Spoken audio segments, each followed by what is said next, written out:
부부주의를 맞이해서 피차 복종하십시오라는 제목으로 함께 같이 은혜를 나누도록 하겠습니다. 부부 사이의 아름다운 결합을 나타내는 말로 금슬상화라는 말이 있습니다. 중국의 가장 오래된 시집인 시경에 나오는 말인데 금슬에서 금은 작은 검은고를 뜻합니다. 줄이 5개에서 7개 정도 있는 그런 작은 검은고고, 슬은 대형 검은고인데 약 25줄에서 27줄 정도 있는 그런 검은고입니다. 작은 검은고는 보통 여자들이 연주를 하고 큰 검은고는 남자들이 연주를 합니다. 그런데 이제 연주할 때 보면 이 작은 검은고와 큰 검은고가 함께 쌍을 이뤄서 연주를 하는 모습을 많이 볼 수가 있습니다.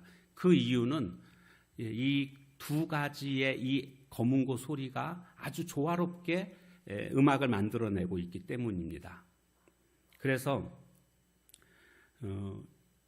금과 슬이 서로 잘 조화된다, 이 말을 한문으로 사자성어로 만든 게 금슬상화입니다. 금과 슬이 상자, 서로 상자, 화자는 화할 화자, 화목할 화자. 그래서 금과 슬이 서로 조화를 이룬다. 이렇게 금슬상화라는 말이 생겨나게 된 것입니다. 부부간에 그런데 사이가 좋을 때에 우리가 무슨 말을 합니까? 뭐가 좋다고 말하죠? 예, 바로 금슬이 좋다라고 말하는데, 그 금슬이 의미하는 바가 바로 금슬상화에서 나온 금슬입니다. 부부간에 금슬이 좋아야 된다. 이것은 모든 부부들이 바라고 원하는 그런 모습입니다. 성경에서는 이 금슬이 좋아지기 위해서는 어떻게 해야 하는가를 오늘 본문을 통해서 우리에게 알려주고 있습니다. 먼저는 21절에 보니까 그리스도를 경외함으로 피차 복종하라, 이렇게 말씀하고 있습니다. 모든 성도들은요, 그리스도를 경외한다 그러면 거기에 따라서 피차 복종하는 모습이 되어야 된다라는 것을 말해주고 있습니다. 이것은 대전제입니다. 이것은 꼭 부부뿐만이 아니라 모든 사람들은 서로가 서로를 복종하는, 그러니까 서로를 서로 위해주고 아껴주는 이런 모습들이, 존경하는 모습들이 있어야 된다라는 것입니다. 그러면서 구체적으로 이제는 아내와 남편들에게 아내는 이런 책임을 다해야 되고 남편들은 이런 책임을 다해야 된다라고 22절부터 구체적으로 설명해 주고 있습니다. 그런데 대전제가 피차 복종하라고 했는데 아내들에 대해서 22절에 보니까 아내들이여 자기 남편에게 복종하기를 주께 하듯 하라. 아내들에게 또다시 복종하라고, 대전제가 복종하라는데 거기에다가 아내들한테는 특별히 복종하라고 또다시 말하고 있습니다. 이것은 강조하는 겁니다. 그러니까 아내들은 남편들에게 복종해야 되는데 주께 복종하듯이 그렇게 복종하라, 이렇게 말씀해주고 있습니다. 왜 그렇게 복종해야 되는가? 복종해야 될 이유가 바로 23절에서 나와 있습니다. 이는 남편이 아내의 머리됨이 그리스도께서 교회의 머리됨과 같다. 교회의 머리가 그리스도 아닙니까? 그것처럼 아내의 머리됨이 남편이다라는 겁니다. 그러니까 남편을 가정의 리더로 세우고자 아내들은 남편들에게 복종해야 된다라는 그런 뜻이 되겠습니다. 그러면 가정의 리더가 되려면 리더십이 있어야 되겠죠. 그리고 리더라는 뜻은 따르는 자가 있어야 리더가 되는 것 아닙니까? 혼자서 나 리더야, 그 아무 의미가 없습니다. 따르는 자가 있을 때 리더가 필요한 것이죠. 그렇고 보면 남편이 가정의 리더가 되려면 아내가 어떻게 해야 된다는 겁니까? 남편을 잘 따르는 자가 되어야 된다. 그런데 아내가 잘 따르느냐 그렇지 않느냐에 따라서 자신의 남편이 리더가 되기도 하고 그렇지 않을 수도 있다는 것을 알 수가 있습니다. 그래서 아내들은요, 남편들을 리더로 세우는 그런 역할을 해야 됩니다. 그것이 바로 복종함으로 그렇게 되어진다라는 것인데, 여기 복종한다라는 것을 그냥 맹목적으로 무조건적으로 따르는 것, 뭐 그런 의미가 아니고요. 이 복종한다라는 것을 조금 더 생각해 보면 남편의 자존심을 지켜주는 것. 남자들은요, 한마디로 자존심으로 살아가는 그런 자들입니다. 그렇기 때문에 자존심을 건드리는, 그리고 자존심을 꺾는 이런 행위를 하게 되면 리더십이 끝장나는 겁니다. 그래서 결코 남편들의 어떤 자존심을 건드리는 그런 모습이 되어서는 안 됩니다. 설문조사에 의해 보면 남자들이 아내로부터 가장 필요로 하는 것 5가지를 설명하고 있는데, 이 설문조사 첫 번째가 뭔지 아십니까? 자아 존중감입니다. 그러니까 남편들은요, 존중을 받기를 원하고 있다라는 거죠. 물론 여자들도 존중받기를 원하는 것은 다 비슷한 것이지만 특히나 남자들은 더욱더 그렇다라는 겁니다. 무시하거나 비하하는 이와 같은 상황에 빠지게 되면 남편들은 더 이상 힘을 잃어버리게 됩니다. 다른 데서 몰라도 가정 안에서 가족들로부터 존중을 받을 때에 남편은 리더로서의 역할을 잘 감당할 수 있는 겁니다. 어머니가 돼가지고 딸을 앞에 앉혀놓고 아버지의 막 흉을 봐서는 안 됩니다. 얘야, 너는 아빠 같은 남자 만나지 말아라.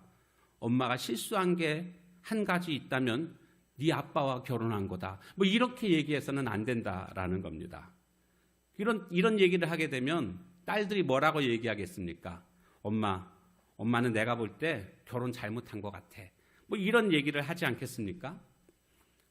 이런 얘기를 혹시라도 듣게 된다면 여기에 대해서 빨리 얘기를 해야 됩니다. 아니야, 네가 몰라서 그래. 아빠가 엄마를 얼마나 사랑하는데 너희는 아직 사랑이 뭔지 몰라. 나중에 어른 되면 알게 될 거야. 너희 아빠는 정말 좋은 사람이란다. 이렇게 얘기를 해주는 겁니다. 그리고 아빠가 너희들을 얼마나 사랑하는지 아니, 바빠서 그렇지 가끔씩 전화해서 너희들 잘 있냐고 안부도 물어보시고 너희들이 전화하는 걸 얼마나 많이 기다리시는지 몰라.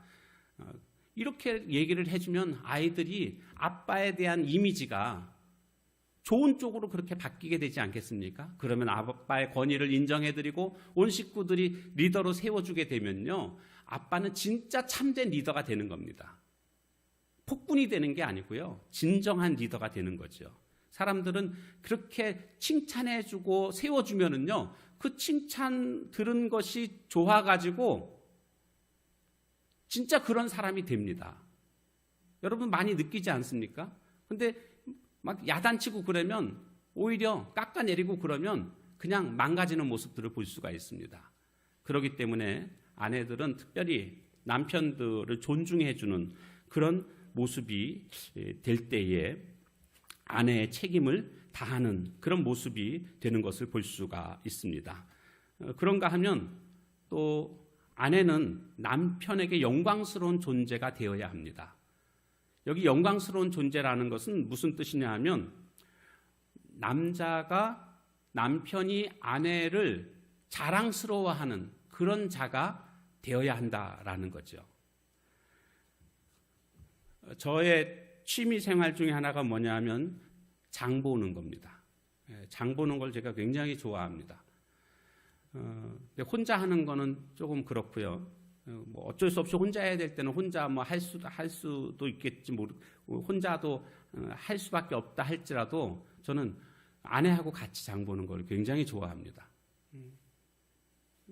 왜 그렇게 좋아하냐면요, 아내하고 같이 이렇게 밖에 나가면은 제가 괜히 좀 으쓱합니다. 좋습니다. 뭐 이런 거 저런 거 얘기도 하면서 장을 보게 되는데 왜 좋아하냐면요, 이렇게 나가게 되면 막 이렇게 아름답게 꾸미잖아요. 예쁘게 꾸미잖아요. 뭐 그렇게 꾸미지 않아도 예쁜데 그래도 밖에 나가면 막 예쁘게 꾸밉니다. 그러면 이렇게 내 아내가 이 사람이야, 자랑스러운 거예요. 이렇게 아름다운 아내가 내 아내야, 이렇게 되는 거예요. 그래서 자랑스럽게 장을 보게 됩니다. 근데 만약에 막 자다 일어나가지고 푸시시한 모습으로 그냥 추리닝 바지 이렇게 입고 장을 본다. 그럼 같이 안 봅니다. 창피합니다. 그래서 아내들은요, 그 남편이 자랑스럽게 생각하도록 여자에게서 빼놓을 수 없는 것 중에 하나가 아름다움 아닙니까? 그리고 그 아름다움을 그렇게 지킬 줄 아는 자가 되어야 합니다. 성경에 보면 베드로전서 3장 3절과 4절에 보면 너희 단장은 머리를 꾸미고 금을 차고 아름다운 옷을 입는 외모로 하지 말고 이렇게 돼 있거든요. 외모로 하지 말고 돼 있지만 원래 원어는 어떤 식으로 해석을 해야 되냐면 외모로만 하지 말고 이렇게 돼 있습니다. 그러면 외모로만 하지 말라는 것은 외모를 꾸미라는 겁니까? 꾸미지 말라는 겁니까? 외모도 꾸미라는 거죠. 물론 여기서 하고자 하는 말씀은 외모도 꾸미되 마음을 아름다움으로 채워라 그런 뜻이거든요. 근데 외모도 무시해서는 안 된다라는 겁니다. 그러니까 아내들은요, 늘 이렇게 자기 몸을 잘 단장해서 아름다움을 가질 수 있도록 그렇게 할 때에 남편들은 그것을 자랑스럽게 여기게 되고, 그래서 남편들이 또 우쭐해지는 이와 같은 상황이 벌어지게 되는 겁니다. 그래서 아내의 책임은 아름다움을 통해서 남편이 자신을 영광스럽게 자랑스럽게 여길 수 있도록 해야 된다라는 겁니다.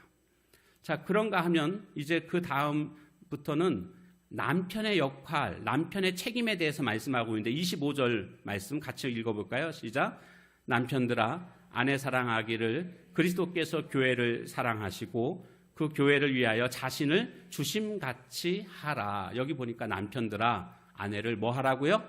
사랑하라. 그런데 그냥 사랑이 아닙니다. 그리스도께서 교회를 사랑하신 것처럼 사랑하라는 겁니다. 그러니까 예수님이 교회를 사랑하셨다. 예수님의 사랑은 어떤 사랑입니까? 아가페 사랑입니다. 무조건적인 사랑입니다. 깊은 사랑입니다. 변치 않는 사랑입니다. 그만큼 남편들은 아내를 아가페 사랑을 하라라고 말씀하고 있습니다. 그래서 그렇게 하기 위해서는 아내를 정말 귀히 여길 줄 알아야 됩니다. 아내는 파출부가 아닙니다. 아내는 보모가 아닙니다. 아내를 정말 귀하게 여길 줄 아는, 그래서 우리가 보통은 돌멩이 그러면 귀하지가 않잖아요. 그런데 보석 귀하지요. 그러니까 보석함에다가 아주 멋진 그런 함에다가 보석을 보관하는 이유가 뭡니까? 귀한 것이기 때문에 그런 것 아닙니까? 그러니까 아내를 귀하게 여길 줄 알아야 합니다. 그래서 내 몸같이 아끼고 사랑하는 그런 모습이 되어야 합니다. 그러니까 아내들은요, 여자들은 기본적으로 기대고 싶어하고 보호받고 싶어하는 그런 본능을 가지고 있습니다. 그럼 남편들은 아내의 그 기대대로 보호해 줄 줄 아는 그런 자가 되어야 합니다. 아내들이 나 아파 그러면 어디가 아픈데 하면서 약 사다 줄까? 아니면 병원 갈까? 아니면 좀 주물러 줄까? 뭐 이런 자세로 나오면 여자들은 보람을 느끼죠. 역시 내 남편이라고. 그런데 그게 아니고 당신은 뭐 이렇게 밤낮 아프기만 하냐고 뭐 이런 반응을 보인다면 속상할 것은 너무나 분명합니다. 남편은 내 몸은 아끼잖아요. 내 몸 아플 때 아프다고 그거 고치려고 노력하는 것처럼 정말 아내를 내 몸처럼 여길 수 있는, 그래서 아내를 위해서 희생할 수 있는 그런 남편이 되어야 합니다. 여기 희생하라고 해서 뭐 거창한 것을 이야기하는 게 아닙니다. 가끔 설거지도 해주고 또 청소도 간혹 해주고 또 분리수거한 쓰레기도 좀 갖다 버리고 또 아내가 또 뭘 원하는지 이야기도 같이 해주고, 이런 모습들이 아내를 위해서 시간과 어떤 노동을 제공해주는 이런 모습들이 바로 남편이 아내에 대한 책임을 다하는 그런 모습이라고 할 수가 있습니다. 그리고 남편들은 특별히 자녀 양육에 대해서 책임을 가져야 합니다. 왜냐하면 대다수의 남편들은 나는 그냥 돈만 벌어다 주면 다 되는 것 아닌가 이런 생각들을 많이 하고 있습니다. 근데 성경에서 보니까 에베소서 6장 4절에 보면 아비들아 너희 자녀를 노엽게 하지 말고 오직 주의 교훈과 훈계로 양육하라. 여기 앞에 뭐라고 시작했습니까? 아비들아. 자녀들을 양육하라. 이렇게 돼 있습니다. 그러니까 특별히 아버지들이 양육하는 일에 있어서 큰 관심을 가지고 함께 해야 된다. 물론 엄마들이 많이 하죠. 여러 가지로. 그런데 남편들은 그 일에 대해서 마치 이 일은 당연히 아내들이 해야 할 몫이다라고 생각하는 이런 잘못된 생각은 빨리 버려야 된다라는 것이 성경이 우리에게 말씀해주고 있는 것입니다. 그래서 성경에서 제시하고 있는 금슬이 좋은 부부가 되려면 아내는 남편에게 뭐 하라고요? 복종하라고. 대답을 안 하시는 게 기분 나빠서 용어 자체가 복종하라고 그래서 막 무슨 굴욕적이라고 생각하고 뭐 그런 생각하고 계신지 모르지만 그게 아니라고요. 피차 복종하는 겁니다. 근데 여자가 더 복종해야 된다라는, 왜냐하면 남편을 가정의 리더로 세우기 위함이다. 이렇게 말씀하고 있습니다. 그래서 아내는 남편에게 뭐 하라고요? 복종하라고. 남편들은 아내를 향해서 어떻게 하라고요? 사랑하라고. 이것이 바로 금슬이 좋은 부부를 이루는 비결이다라고 성경에서는 우리에게 말씀해주고 있는 것입니다. 거기다가 이제 좀 더 구체적으로 좀 생각해 볼 것은 부부간에 가장 중요한 것 중에 하나가 뭐냐면 대화라고 저는 생각합니다. 대화가 잘 되는 부부는 금슬 좋은 부부가 됩니다. 대화가 안 되면 그 행복한 부부 생활을 할 수가 없습니다. 그래서 대화라는 것은 마치 어떤 기계의 윤활유와 같다라는 생각을 해보게 됩니다. 윤활유가 있으면 그 기계가 망가지지 않고 오래 잘 돌아가는데 윤활유가 없게 되면 기계는 얼마 가다가 소리를 내면서 망가지는 모습을 보게 됩니다. 자동차도 마찬가지죠. 엔진 오일이라는 윤활유가 있지 않습니까? 그런 윤활유가 굉장히 중요합니다. 가정에 있어서 아내와 남편의 윤활유 역할을 해주는 것이 있다면 바로 그것은 대화라고 할 수가 있습니다. 근데 대화의 목적을 제대로 알지 못하는 사람들이 있습니다. 대화의 목적은 그 사람을 변화시키기 위해서, 바꾸기 위해서 하는 게 아닙니다. 교훈을 주기 위해서 하는 게 아닙니다. 대화는요, 이해하고 받아들이기 위한 것이 목적입니다. 다시 한번요. 대화의 목적은 뭐라고요? 이해하고 받아들이기 위해서입니다. 그러니까 대화를 잘해야 됩니다. 그래야만 대화의 목적을 이룰 수가 있습니다. 대화를 어떻게 풀어가야 할까요? 먼저 첫 번째로는요, 바로 남녀의 성 차이를 이해해야 합니다.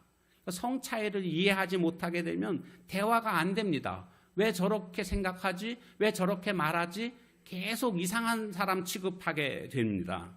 남자는요, 왼쪽 뇌가 발달해 있고 여자는 오른쪽 뇌가 발달해 있습니다. 거기서부터 이제 모든 사물을 대할 때, 그것을 판단할 때 달라진다라는 것을 우리는 알 수가 있습니다. 남편들의 일반적인 특징은 뭐냐면 해결 지향적입니다. 그리고 분석적이고 논리적입니다. 한 가지 일에 집중하기를 좋아합니다. 그래서 그 일을 가지고 분석하고 파고들고 막 이런 것들을 남자들은 좋아합니다. 그래서 심지어는 이제 직장에서 어떤 문제가 해결되지 않으면요, 그것을 계속 가슴속에 품고 가정에 들어옵니다. 가정에 몸은 와 있지만 생각은 계속 그 생각입니다. 왜냐하면 그거 해결해야 되거든요. 이게 남자들입니다. 한 가지에만 계속 몰두합니다. 다른 게 들어올 틈이 없습니다. 그런데 여자들은 여러 가지를 한 번에 생각합니다. 그리고 한꺼번에 다 문제들을 해결하는 그런 능력을 가지고 있습니다.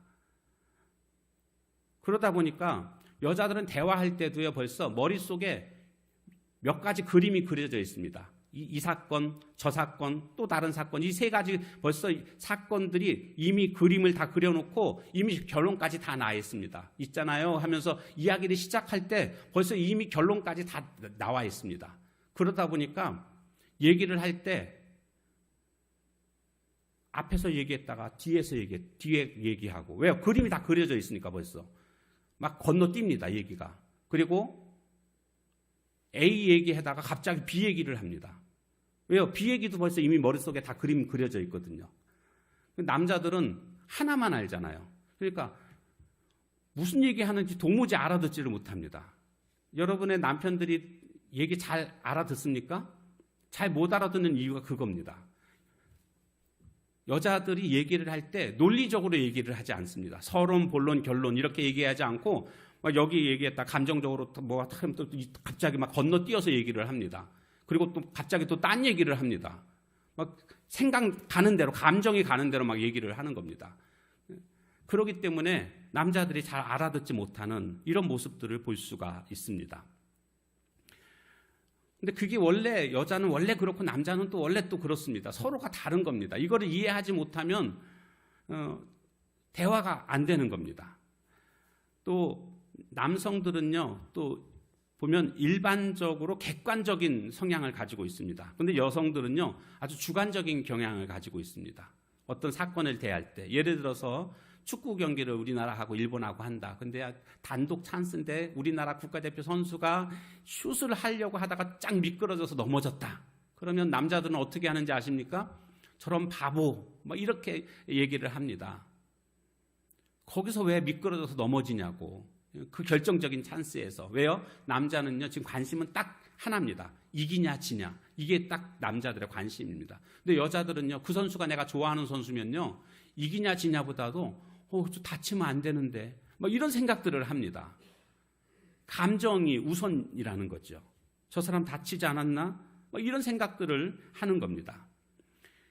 그러니까 남자들은 사실적이고 객관적인 것들에 치우치는 반면에 여자들은 주관적이고 감정적인 그런 모습들을 보여주고 있습니다. 또 남자들은 목적지향적이고 여자들은 관계지향적이다라는 것을 알 수가 있습니다. 그래서 이렇게 뭘 사러 가지 않습니까? 또 백화점 같은 데 가면 남자들은 내가 구두 사야지. 그럼 구두 4층. 그러면 4층만 딱 갑니다. 그 구두 신어보고 맞으면 삽니다. 끝입니다. 근데 여자들은 만약에 뭐 브라우스를 하나 사겠다. 그러면 브라우스가 5층에 있는데 5층으로 바로 가는 게 아닙니다. 1층부터 한 바퀴 돕니다. 그리고 2층 돌고 3층 돌고 4층 돌고 5층 돌고 6층까지 갔다가 다시 내려와서 5층으로 오고 막 이럽니다. 다 돕니다. 그리고 5층에서도 이제 브라우스로 딱 사러 들어가면 거기서 입어봅니다. 입고는 남자들이 제일 난처한 건데 이거 옷 어울리냐고 물어봅니다. 그러면 남자들은 그때부터 눈치 보기 시작합니다. 어울리는지 안 어울리는지 솔직히 모릅니다. 근데 이거 어울리는 것 같지? 그러면 어울려. 이거 좀 아닌 것 같지? 그러면 아닌 것 같아. 뭐 이렇게 그 여자 아내의 이제 심리 상태를 빨리 찾아가지고 거기에 동의해 주는 게 이제 남자들이 해야 할 일입니다. 근데 입어보고는 그냥 마음에 든다고 하면서도 그냥 내려놓습니다. 그리고 다른데 또 갑니다. 거기서 또 입어봅니다. 이 옷은 어때? 또 물어봅니다. 그냥 잘 모르겠으면 괜찮은 것 같기는 해요. 뭐 그 또 대답을 하죠. 근데 또 그냥 또 갑니다. 또 다른데 또 갑니다. 3번째 집, 4번째 집, 5번째 집. 그때부터 이제 남자들은 여기서부터 이제 막 스팀이 올라오기 시작합니다. 살 거야, 안 살 거야. 이제 막 이렇게 이야기가 되는 거죠. 그러니까 남자들은요, 목적만 생각하는 겁니다. 그냥 살려면 입어봤고 잘 맞고 마음에 들면 그냥 사면 끝나는 겁니다. 근데 여자들은요, 아내들은 사는 게 목적이 아닙니다. 지금 돌아다니면서 이것저것 입어보면서 남편한테 이게 잘 어울리냐고 물어보고 계속 그렇게 수다 떨면서 그 관계를 맺어가는 것, 이 자체가 중요한 거죠. 그걸 즐기는 겁니다. 그러다 보면 근데 남자들은 그게 아니거든요. 빨리 살려면 빨리 사고 시간이 아까우니까, 그리고 걸어다니면 피곤하니까 남자들은 사냐 안 사냐 이것만 생각하고 있는 겁니다. 그러다 보니까 또 거기서 또 불협화음이 또 생기는 것들을 볼 수가 있습니다. 이처럼 서로가 이렇게 다릅니다. 남자와 여자는 아주 다릅니다. 영화를 보고 왔어도요, 남편이 영화를 혼자 만약에 보고 왔다. 그러면 여자 아내가 그러죠. 어땠냐고 물어보면 재미있었어. 그러면 아내는 그 대답을 원하는 게 아니거든요. 어떻게 재밌었는데? 뭐가 재밌었는데? 그러면 남자들이 뭐라고 대답합니까? 남편들이? 아니 재밌었다니까. 남편들은 그냥 재미있느냐 재미없느냐 이것만 생각하는 겁니다. 개념만 생각합니다. 그런데 아내들은 누가 어떻게 무엇을 왜 감동을 받았는지 왜 재밌었는지 이것들을 다 듣고 싶어 하는 겁니다. 꼬치꼬치 미주알 고주알 다 듣고 싶어 합니다. 이처럼 남자와 여자는 이렇게 다릅니다. 똑같은 게 딱 하나 있습니다. 하나님의 형상으로 지음받았다. 이 사실 외에는요 이렇게 다 다르다라는 것입니다. 그렇기 때문에 이것을 먼저 이해를 해야 됩니다. 여러분도 아마 그런 경험 많이 하셨을 겁니다. 지금은 이제 어느 정도 결혼 생활을 하신 지가 됐으면 이해가 되시지만 처음에 결혼했을 때 이 사람 왜 이러지? 이 사람 왜 이런 생각을 갖고 있지? 도무지 이해가 되지 않는, 그래서 결혼하고 나서 부부싸움들이 신혼 초에 부부싸움들을 꽤나 많이 하는 모습들을 보게 됩니다. 물론 아주 신혼 초는 아니겠죠. 조금 지나면서 이렇게 싸움을 하게 되는, 왜냐하면 이게 너무 다르거든요. 달라도 너무 다른 그런 모습들을 보게 됩니다. 이와 같은 것들을 좀 성별의 차이로 인한 그 차이들을 우리가 좀 이해를 해야 되겠다라는 것입니다. 자, 그런가 하면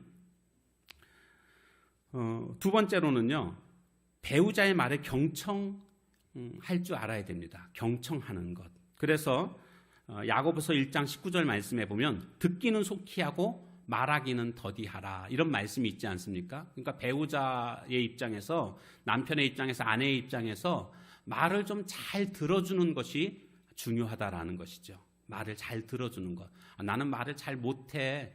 말 못해도요, 잘 들어주기만 해도 그 사람은 대화 잘한다고 칭찬을 받습니다.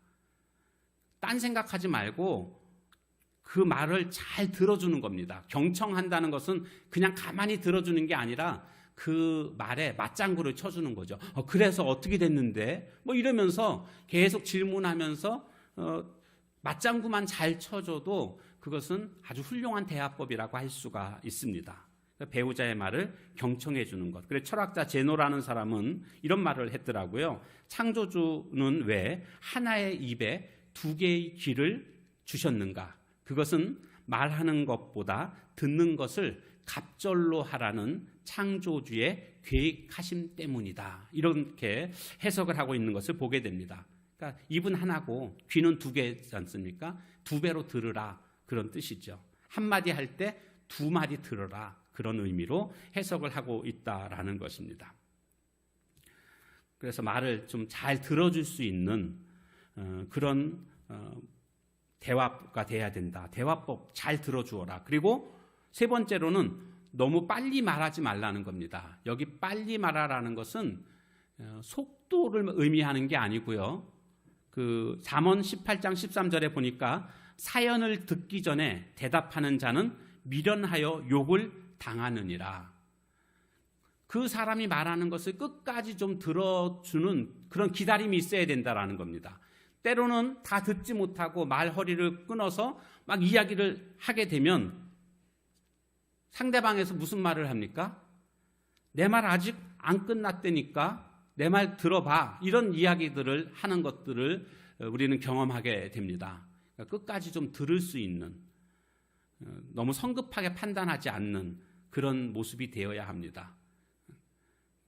본질에서 벗어나서 싸우게 되는 그런 결과들도 생기게 됩니다.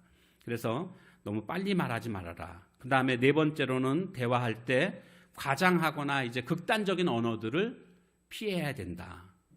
너무 극단적이죠. 우리나라 말이 조금 센 면이 없지 않아 있습니다. 배고파 죽겠다.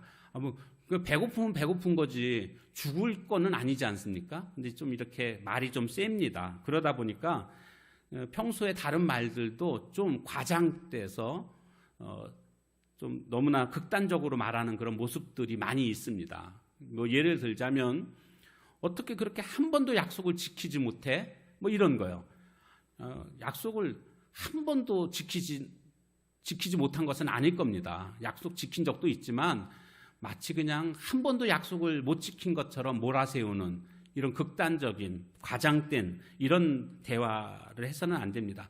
당신은 항상 왜 그 모양이야? 뭐 이런 식으로 모든 것이 다 그런 것처럼 그렇게 과장된 극단적인 그런 말들은 해서는 안 되겠다. 우리 끝장내자고 이런 식으로 말하는 것도 역시 피해야 할 그러한 대화법이라고 할 수가 있습니다.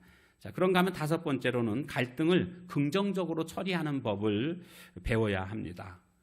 살다 보면 갈등이 생기기 마련입니다. 어느 모임에서든 갈등은 있기 마련입니다. 가정에서도 있고요. 어떤 모임에도 교회에도 갈등이 있습니다. 그런데 이런 갈등이 생길 때에 좋은 처리법, 긍정적인 그런 방법들로 갈등을 풀어야 됩니다. 그러니까 여기에서 이제 우리 제일 좋은 게 뭐냐면 I 메시지를 하는 겁니다. I 메시지. I 메시지는 뭐냐면 내 기분과 내 상태를 이야기를 하는 겁니다. 그래서 만약에 집이 너무나 어지럽다, 난리가 났다, 청소를 해야 되는데 내가 몸이 너무 힘들다. 그러면 어떻게 얘기하면 됩니까? 내가 지금 몸이 너무 힘들다고 좀 도와달라고. 지금 나의 상태를 얘기를 하는 겁니다. 그렇게 하지 않고 왜 이렇게 집안을 다 어질러 놓냐고 뭐 이런 식으로 얘기를 하게 되면 싸우자는 얘기거든요. 결국에는. 그렇게 하지 말고 내가 지금 너무 힘들다. 그러니까 식구들이 좀 도와줬으면 좋겠다. 이렇게 얘기를 하는 겁니다. 그러니까 지금 내 기분의 상태를 얘기를 하는 거죠. I 메시지로. 당신 그럴 수 있냐고 막 이런 식으로 당신이라는 이런 말을 하는 게 아니라 나의 상태를 얘기할 수 있는 그게 건강하게 그 갈등을 해결하는 방법입니다. 생각 자체가 건강하다는 것은요. 이처럼 I 메시지를 하는 사람들이 건강하게 문제를 해결하는 모습들을 보게 됩니다. 그런데 이 I 메시지, 내 상태가 아니라 상대방을 향해서 말을 하게 되면 이건 화살이 돼가지고 상대방에게 타격을 가하는, 아픔을 주는 그런 말들이 됩니다. 그러다 보니까 갈등이 해소되지 않고 더 큰 싸움으로 번지게 되는 모습들을 볼 수가 있습니다. 자, 그런가 하면 마지막으로 가장 중요한 비밀 한 가지가 더 있습니다. 바로 그것은 이기고자 하면 지는 것이 되고 지는 자가 오히려 이기게 된다라는 겁니다. 서로 이기려고 하게 되면은요, 결국 둘 다 패하는 겁니다. 부부 싸움은요, 한쪽이 이기고 한쪽이 지는 법이 없습니다. 둘 다 지거나 둘 다 이기거나. 그러니까 건강하게 부부 싸움을 하게 되면 둘 다 승리하게 됩니다. 더 발전적으로. 근데 그 싸움이라고 말할 수가 없겠죠. 그 갈등을 승화시켜 가지고 더 나은 쪽으로 발전시켜 나가게 됩니다. 그런데 이것을 갈등을 승화시키지 못하면 둘 다 패배하게 되는, 둘 다 서로 그냥 화살을 쏴서 서로가 그냥 화살에 찔려가지고 신음하게 되는 이런 결과를 가져오게 되는 것입니다. 그래서 이기려고 해서는 결코 안 됩니다. 제일 바보스러운 사람들, 제일 어리석은 사람들이 남편 이기려고 하는 것이고 아내 이기려고 하는 겁니다. 상 줍니까? 이긴다고 누가 칭찬해 줍니까? 결코 그게 아니거든요. 그러니까 이기려고 하지 말고 지려고 하면 오히려 나중에 나도 이기고 상대방 배우자도 이기게 되는 것들을 경험하게 될 것입니다. 자, 말씀을 이제 마치려고 합니다. 건강한 가정들을 우리가 회복해야 됩니다. 제가 회복하자라고 말씀드리는 이유는 건강한 가정을 만듭시다 이렇게 말씀드리지 않고 건강한 가정을 회복합시다라고 말씀드리는 이유를 여러분들은 이미 눈치채셨을 겁니다. 너무나 많은 상처들로 말미암아 가정들이 아파하고 신음하고 있는 모습들을 우리는 보고 있습니다. 그 이유도 참으로 다양합니다. 중요한 것은 회복해야 된다는 것이죠. 그럼 누가 회복할 수 있겠습니까? 먼저 깨달은 자, 믿음 있는 자, 하나님의 자녀들이 회복해야 될 주체가 되어야 할 줄로 믿습니다. 내가 먼저 하는 것입니다. 상대방이 그것을 어떻게 할 수 있겠습니까? 내가, 믿음 있는 자가, 하나님의 자녀인 내가 주도적으로 가정을 건강하게 회복시킬 수 있는 그런 모습이 되어야 하겠습니다. 그러면 상대방도 변화가 되는 것들을 우리는 반드시 경험하게 됩니다. 그래서 어떤 아내가 남편을 변화시키기 위해서 어떻게 해야 될까 고민하다가 하나의 충고를 듣게 됐는데 뭐냐면 고양이에게 강아지에게 하는 것처럼 남편에게 하라. 그런 충고를 듣게 됐습니다. 그래서 고양이, 강아지 다루는 책을 하나 샀습니다. 그랬더니 목을 긁어줘라, 등을 쓰다듬어줘라, 막 이제 그런 게 있어가지고 남편한테 막 그렇게 해줬답니다. 그랬더니 진짜 남편이 좋아졌답니다. 근데 부작용이 하나 일어났는데 그 책을 남편이 찾은 겁니다. 그래가지고 그거 보고 그동안 좋았다가 그 책대로라면 자신을 개처럼 고양이처럼 다룬 거잖아요. 그래가지고 화를 냈다는 그런 일화가 있는데, 중요한 것은 우리가 주도적으로 정말 아름다운 가정으로 회복되는 것. 이 가정이라는 것이 하나님이 우리에게 주신 최초의 조직 아닙니까? 가장 뿌리가 되는 조직입니다. 가정에서도 가장 뿌리가 되는 것은 부부입니다. 부부를 통해서 자녀가 생긴 것 아니겠습니까? 그렇기 때문에 그 가장 작은 단위의 어떤 조직의 뿌리라고 한다면 바로 부부입니다. 하나님이 그렇게 우리를 만들어 주셨습니다. 그리고 하나님은 화목한 가정이 될 것을 기대하셨습니다. 그런데 죄의 유혹으로 말미암아 그들은 결국 타락하게 되었고 오늘날 가정이 무너지게 되는 그런 모습들을 우리는 보게 되는 겁니다. 그러므로 이제 이것을 우리가 회복해야 되겠습니다. 내가 먼저, 하나님의 사람인 내가 주도적으로 가정을 회복시키는 그런 주도자가 되시길 바랍니다. 그래서 우리 교회 모든 가정마다 하나님의 은혜와 사랑과 평강으로 넘쳐나는 복된 가정들 다 되시기를 주님의 이름으로 축원합니다. 기도하겠습니다. 주신 말씀 기억하면서 함께 같이 기도하도록 하죠. 하나님, 이 가정이 회복되게 해달라고, 사랑하고 복종하는 아름다운 가정들을 통해서 금슬 좋은 그런 부부의 생활을 할 수 있는 우리 가정 되게 해달라고 함께 같이 기도합니다. 하나님 아버지, 오늘 말씀을 통해서 우리가 하나님 앞에서 아름다운 가정들을 회복할 수 있기를 원합니다. 금슬 좋은 부부는 바로 복종하는 것이고 사랑하는 것임을 깨닫게 됐습니다. 내가 아내의 입장에서 그리고 남편의 입장에서 내가 어떻게 해주어야 하는지를 다시 한번 우리가 생각해보고 하나님의 말씀 앞에 따를 수 있는 저희들 되게 하옵소서. 그래서 건강한 가정을 만들어갈 수 있도록 하나님 은혜 베풀어 주시옵소서. 우리들의 가정 속에 아픔으로 말미암아 신음하고 있는 우리의 가정을 긍휼히 여겨주시고 참된 회복으로 하나님 함께 해 주옵소서. 예수님의 이름으로. 하나님 감사합니다. 우리의 가정들을 회복시켜 주옵소서. 그래서 정말 금슬 좋은 부부가 되어 그 모습들을 또한 자녀들이 보고 자라는 과정에서 건강한 가정을 만들어가게 될 줄로 믿습니다. 먼저 하나님의 자녀인 내가 주도적으로 가정을 회복시키는 일에 앞장서게 하시고, 그래서 부부가 살고 가정이 살아나게 되는 귀한 역사를 이루어 주옵소서.